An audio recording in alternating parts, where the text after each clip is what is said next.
Online केन्द्र विशेषमा यहाँलाई हार्दिक स्वागत छ। उपस्थित छु म राज ढुङ्गाना। आज पनि हामी एउटा विषयवस्तु र टिप्पणी सँगसँगै केही विषयमा छलफल गर्न उपस्थित भएका छौँ। विशेष त निर्वाचनकै सन्दर्भलाई कोट्याउन चाहन्छु म र निर्वाचनको सवालमा अहिले पछिल्लो समय रोचक किसिमका अभिव्यक्तिहरू नेताहरूबाट देखिन थालेको छ। तपाईहरुलाई पनि आश्चर्य लाग्दो हो, यसपालि निर्वाचन यति रोचक हुँदैछ, यति प्रतिस्पर्धात्मक हुँदैछ कि कुनै पनि राजनीतिक दलहरू एक अर्कामा गठबन्धन नगर्ने बाचा कसम खाइरहेका छन्। नेपाली कम्युनिस्ट पार्टीका अध्यक्ष पुष्पकमल दाहाल प्रचण्डले नेकपाले कुनै पनि पार्टीसँग गठबन्धन नगर्ने बताउनु भएको छ। अझ विशेष गरी उहाँले नेकपा एमालेसँग त कुनै किसिमको गठबन्धन नहुने बताउनु भएको छ। यता नेपाली कांग्रेस एक्लै आफ्नै खुट्टामा नयाँ ढङ्गले आफू सुध्रिएको र अब देश सुधार्नको लागि आफू एक्लै चुनावमा मैदानमा आएको र जनतालाई भोट हाल्नको लागि अपिल गरिरहेका छन् कांग्रेसी नेताहरू। यसो त नेकपा एमालेले पनि कुनै पनि राजनीतिक शक्तिसँग एकता गर्ने त्यस्तो किसिमको लक्षण देखाइरहेको छैन। योभन्दा अगाडिकै निर्वाचनमा एक्लै चुनावी मैदानमा होमिएको नेकपा एमाले यति बेला आफ्नै बलिउतामा चुनाव लड्ने तर्खरमा छ र अहिलेसम्मको परिस्थितिमा सबै राजनीतिक दलहरू एक्लै चुनावी मैदानमा उत्रिएका छन्।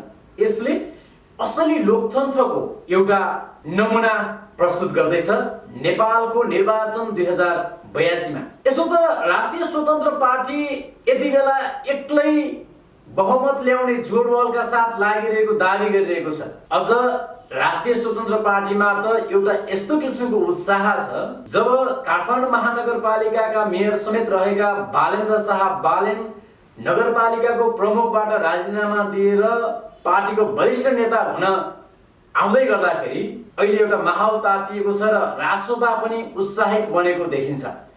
यसो हुँदाखेरि देशमा एउटा खुल्ला प्रतिस्पर्धात्मक शैलीमा लामो समय पछाडि निर्वाचन हुने एउटा वातावरण बनेको छ र यो निर्वाचन असली लोकतन्त्रको एउटा अभ्यास, एउटा नमुना हो र 2082 को यो प्रतिनिधि सभाको निर्वाचनमा सबै राजनीतिक शक्तिहरू अझ सुसंस्कृत भएर खुल्ला प्रतिस्पर्धात्मक भावना, स्वच्छ प्रतिस्पर्धात्मक भावनाले चुनावी मैदानमा उभिनुपर्छ भन्ने हामीलाई लाग्छ। र विशेष गरी यो परिस्थितिमा विश्लेषकहरूले पनि के बताउन थालेका छन् भने अहिलेको निर्वाचन अहिलेसम्मकै सबैभन्दा लोकतान्त्रिक, प्रतिस्पर्धात्मक र एउटा स्वच्छ ढङ्गको हुन्छ कि भन्ने विश्वास राजनीतिक विश्लेषकहरूको पनि रहेको छ। आम नागरिक समाजले पनि यो किसिमको प्रतिस्पर्धा हुनु जरुरी थियो र यो ढिलो भए पनि हुन पुगेको छ र यो निर्वाचनको जुन फागुन 21 गतेसम्मको मिति छ, 21 गतेसम्म त्यो कायम रहोस् भनेर नागरिक समाजका अगुवाहरू पनि भन्न थालेका छन्। त्यसैले यो निर्वाचन एउटा लोकतन्त्रको राम्रो, एउटा सुन्दर नमुना हो भनेर विश्लेषण गर्न सकिन्छ। आज हामीले अनलाइन केन्द्र विशेष टिप्पणीमा यी कुराहरू उठायौँ र पक्कै पनि लोकतन्त्रलाई सुमधुर पार्नको लागि आवधिक निर्वाचन आवश्यक हुन्छ र यो निर्वाचनमा खुल्लेआम छुट्टै आफ्नै ढङ्गले आफ्नै खुट्टामा राजनीतिक दलहरू चुनावी मैदानमा उत्रिन्छन् भने त्यो सबैभन्दा सुन्दर पक्ष मानिन्छ। धन्यवाद, नमस्कार।